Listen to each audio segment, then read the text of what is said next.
विद्यार्थी मित्रांनो, आज आपण पाहणार आहोत गंमत शब्दांची। आई म्हणजे माता। हे ज्ञानाचे घर।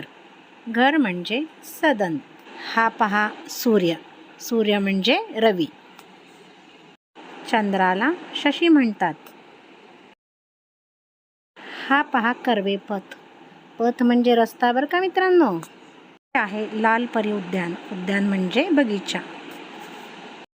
हा किती सुंदर फुले आहेत। फूल म्हणजे पुष्प। ही पहा नदी। नदी म्हणजे सरिता। किती हिरवेगार झाड। झाड म्हणजे वृक्ष बरं का विद्यार्थी मित्रांनो। झाडावर किती पक्षी आहेत। पक्षी म्हणजे खग। पहा निळे निळे आकाश। आकाश म्हणजे गगन। जंगलाचा राजा कोण। सिंह। सिंह म्हणजे वनराज। पाणी। पाणी म्हणजे जल। मराठीत एकाच अर्थाचे अनेक शब्द आहेत, त्यांना समार्थी शब्द असे म्हणतात।